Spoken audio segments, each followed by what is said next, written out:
evening. You're watching Left, Right and Centre. I'm Rishika Barua. Top story tonight. Virat Kohli steps down as the Test captain of India, makes a stunning announcement on social media. Our second story tonight. Ayodhya, Mathura is a no-go for Yogi Adityanath. He is going to contest from his home turf in Gorakhpur, and only 9 of the 86 candidates announced in the Congress's first list for Punjab are women, prompting the question, is the 40% women reservation only for Uttar Pradesh? But our top story tonight is Virat Kohli. After having been one of India's most successful Test captains with 40 wins, Virat Kohli has stepped down. The decision comes after India's loss in the 3-match series to South Africa and less than 3 months after he decided to step down as T20 and ODI captain. Joining me on the show this evening, we have Sharda Ogra, senior cricket journalist, Sarandeep Singh, former India selector and cricketer. Yajurvinder Singh, former cricketer, is with us. But I want to first go across to Rika Roy. Rika, is there more to read than the South Africa series? Many would believe this has been brewing, but coming in this evening on social media took everybody by surprise. That's right, Rishika. Good evening to you. Good evening to our viewers and our guests. Virat Kohli did it all in his inimitable style. He put it out on social media for his millions of admirers that he was giving up on Test cricket. But let's know more from our experts at this hour. Sarandeep Singh has been one of those stalwarts and has been one of those key persons who put him as a Test captain when Virat became the captain 7 years back. Sarandeep, did you see this coming? Rika, it's very difficult to say that this is coming. I don't expect this coming so early. Yeah, that's fine. Means Virat, few months back, when he left T20 captaincy, he said he wants to be a ODI and Test captaincy. But suddenly, then selection committee decide we need a one white ball captain. So Virat was not there. That's fine. That's selection committee's decision. Then, but now the Test match is coming. Virat just won it in England. The way Indian cricket play, the way we are playing Test matches is phenomenal. But suddenly, a series lose in South Africa. I'm not saying it's coming so quickly from Virat Kohli that he quit the captaincy. That's actually putting in everyone's shock. So I know tough times comes on everyone's, but when you have that stage where you need and you are one of the world's best finest players, and means pressure is over there all the time. But suddenly doing this, it's actually means shocking for everyone. All right, let me then bring in Sharda Ogra into the conversation. What could have prompted this decision if many say that they didn't see it coming? It was surprising, but I think when Virat Kohli went to South Africa, he was pretty much putting his captaincy on the line there because he had a clash with a verbal sort of disagreement, a contradiction of words with what he said between what Saurav Ganguly and as the BCCI president and the chairman of selectors. So it was literally like he was going there to and putting his captaincy on the line. I was just chatting with someone today who suggested that, listen, maybe if India would have won the series, he still would have quit. So he decided that now he wanted to, we are mind reading when we are making these assumptions, but maybe he just wants to concentrate on his batting. The series didn't turn out exactly as he wanted. He didn't make a lot of runs and we didn't win. So I think this was maybe one way to just see how things will pan out now in the future. Yajurvinder Singh, if I may come to you, how will this quitting of captaincy impact on Virat Kohli, the batsman, going forward? He's been phenomenal till 2 years back. He's notched up 70 hundreds, quite unbelievable in this short span that he's done. And since then, he's been on a low run, 79 coming in the second test, in the second innings of the last test. But where does he go as a batsman from here? I think it will be good for him. That's maybe one of the reasons that he's quitting captaincy, is wants to concentrate much more on his batting. Tendulkar did it earlier as well. And I think he wants to get free out of all those sort of pressures of captaincy. And I think it'll be wonderful for his batting. The one whole year he has not got 100. Although that 70 odd which he made was brilliant to knock, more than what you would call in 100 as well.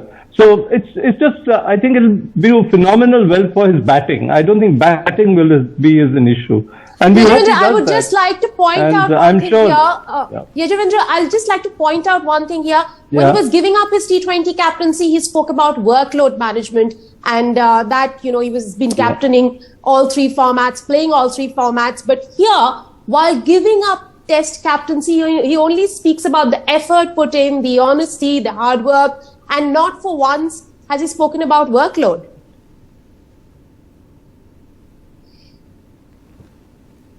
No, so it's not the workload what he's talking about. He's just saying that he's given enough time. He wants to take a break. And that's okay. I mean, that's something personal. Maybe what Sharda said, there are certain waves which have happened, which have been not very good where he's concerned.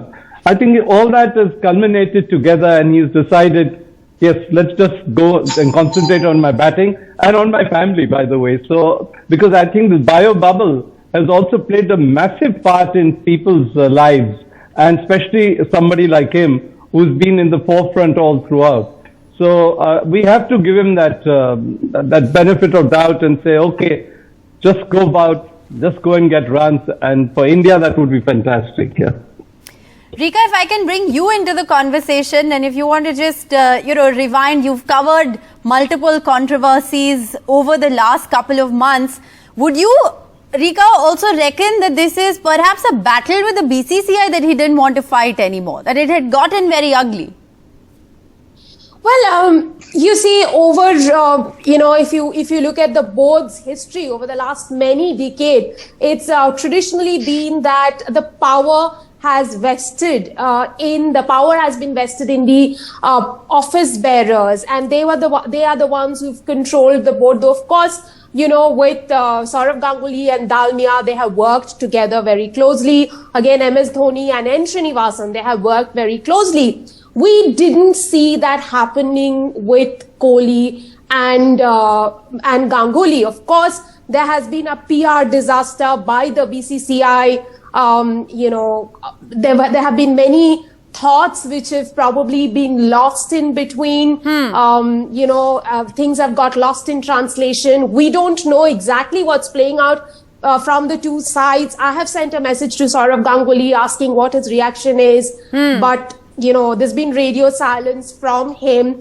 And of course, it feels a bit weird that Virat Kohli puts out the social media post and back comes a reply from BCCI. Oh, you've played so many tests, won so many tests for India. Of course, it seems like, they've instantly accepted his resignation. It's almost like giving, a 30-second soundbite in reply. Yes. So we really don't know what has happened between the two. But it seems like a public relations disaster, definitely.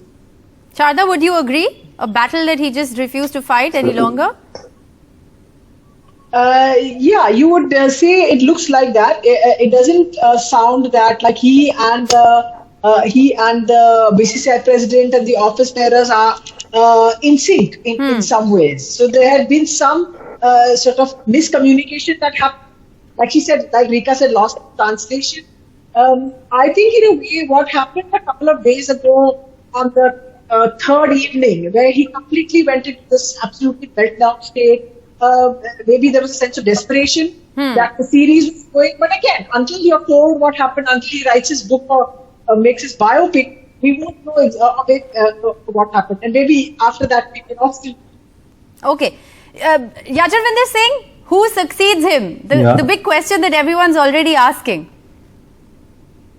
It is Rohit Sharma. He's already the vice captain. And so when Sri Lanka comes, it will be Rohit Sharma, definitely.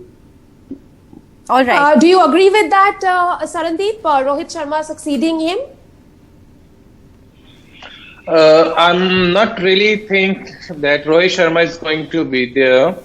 Because if you're looking for the future as a selector, if I'm a selector, so I'm talking as a selector, we are looking for another 5 to 10 years. Who's going to give it him? And Rohit Sharma is already at 35 years old and he's still not fit. He's still injured. Means he has that tendency. Means he played 2-3 series and against he gone for 3-4 months. He got injured. So it's very difficult to say that Rohit going to be captain. You never know if he's fit for another few months or not. So at the moment which I'm looking is like KL Rahul, who did the captaincy, and there is another player. If you said after KL Rahul, who's the one? I always feel Rishabh Pant is also the person who's playing all three formats. And he's a good captain. He did captaincy did for Delhi Capitals. If I talk about KL Rahul, means if you see about Kings 11, he is not as good as his captaincy. But still, if Rohit is not fit, I think KL Rahul is your captain. I'm not saying Rohit Sharma as a test captain. Not at all. It's not at this time. Because if you see like the future captaincies goes to KL Rahul or Rishabh Pant. These are the two people who are playing all three formats and performing over there. Sharda, a bigger question is about Team India's future now in this World Test Championship cycle. Virat Kohli quitting in the middle of it.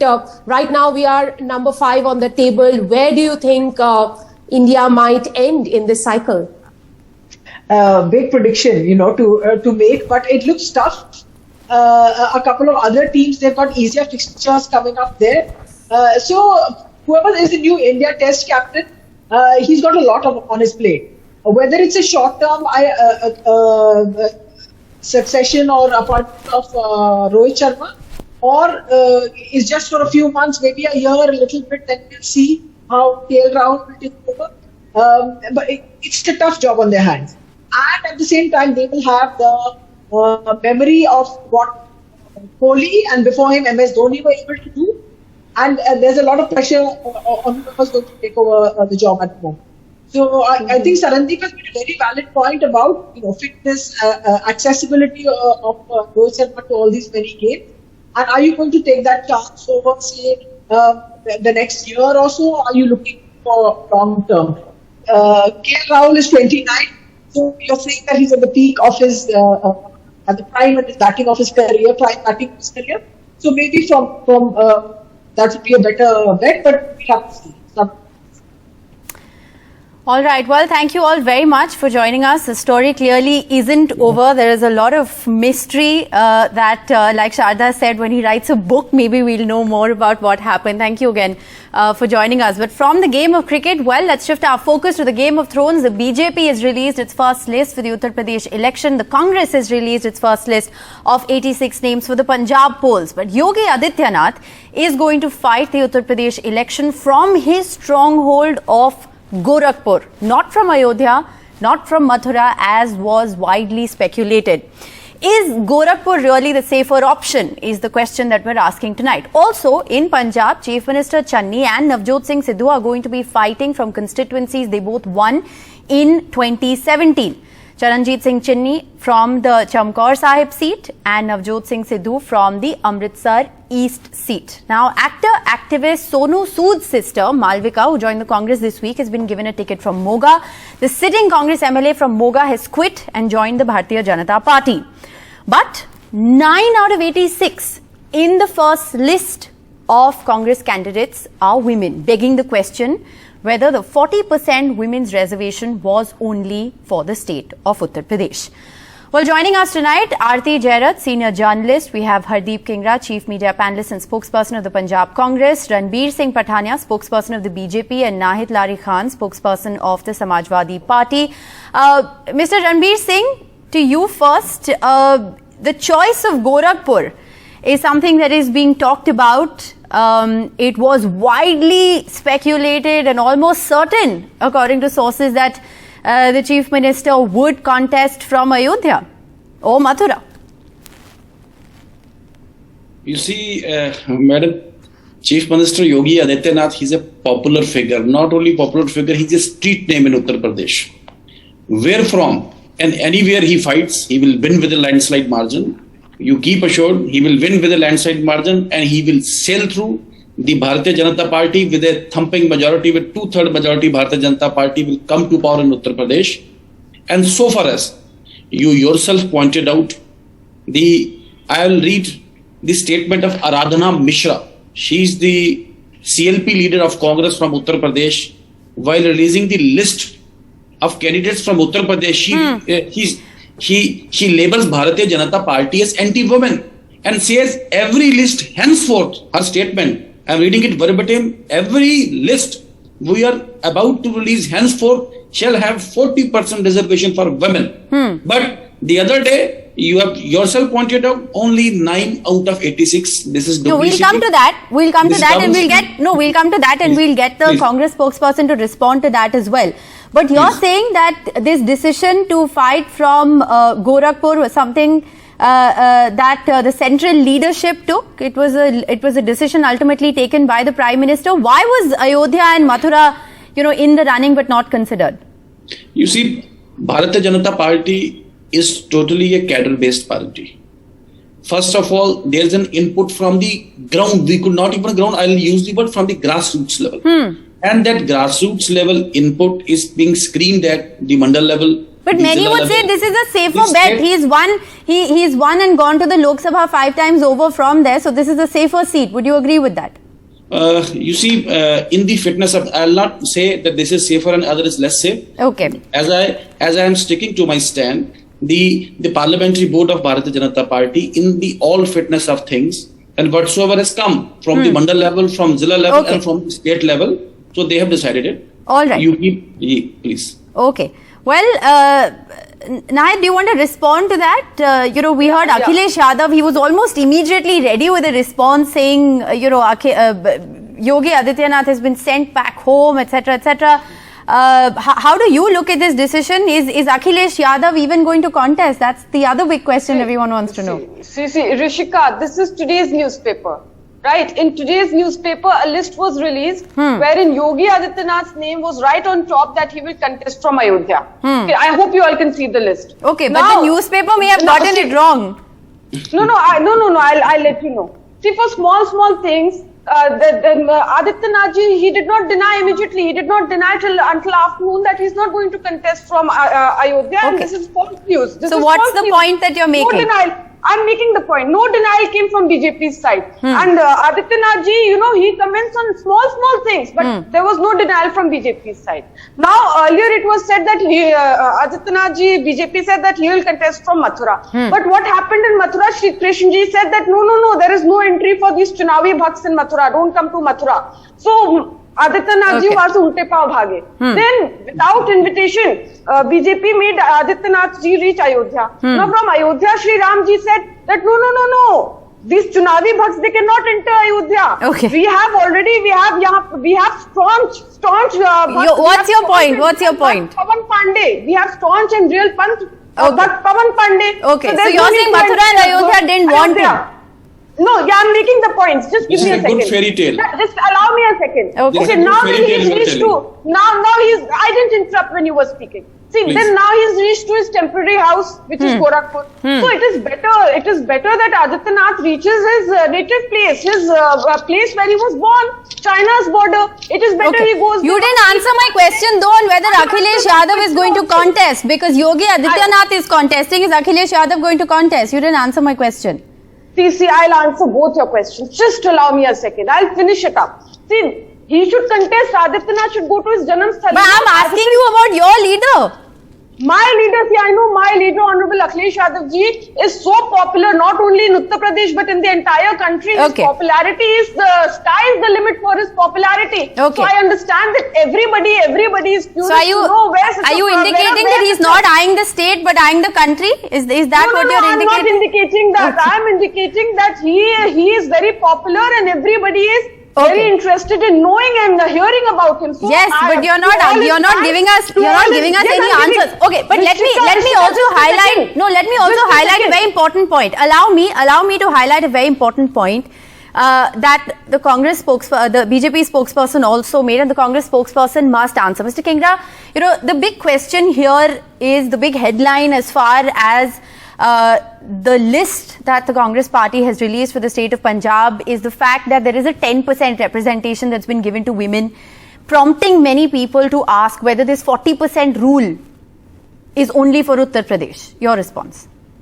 No, Rishika ji, there are two kinds of decision in politics when it comes to the election. One is the strategical decision, and another is the tactical decision. Your situation in Punjab has changed with the four major parties in the fray. It's a four-corner contest. So people will have to amend their strategies. So you're saying your strategy is only for UP? No, UP will have its own tactical strategy. There is a strategical move that is different, but tactical we will have a different kind of moves. For UP and Punjab, you can't apply the same principle in all the states. You will have to be, as far as Congress party's commitment to women is concerned, we gave the first Prime Minister to this country, women Prime Minister. And she was the second Prime Minister to none in the world. And then we gave the first president, women president to the country. We gave the first speaker to the country. Punjab gave the first women chief minister. So you're essentially saying that this is a strategic decision. You can't really then continue to take the moral high ground on it. Aarti Jairat, how would you look at this? Different rules apply in Uttar Pradesh, different rules apply in Punjab. Let me quote. Let me bring in Aarti Jairat. You made your point. Very clearly, different rules for different states, different strategies for different states. But Rishika, I will say this, that the announcement of 40% reservation for women was made by Priyanka Gandhi. Yes. Priyanka Gandhi Vadra. And as you know, she is in charge of UP. She is not in charge of Punjab or Goa or any of the other states. My impression always was that it was only meant for UP. So, I'm not surprised that they've not given it in Punjab. In any case, in Punjab, they have to accommodate a lot of sitting MLAs. So if they start giving 40% reservation for women in Punjab, they'll have to start dropping those sitting MLAs. And I don't think they can afford that at this point of time, when the stakes are so high and there's already so much turmoil in the Congress. Okay. All right. Well, that's an interesting assessment. Aarti Jairat, you also want to weigh in on what's happening in Uttar Pradesh. What are you making of the fact that, Yogi Adityanath is contesting an assembly election for the first time and from his home turf, not from a temple town? Well, I think he's been basically sent back home.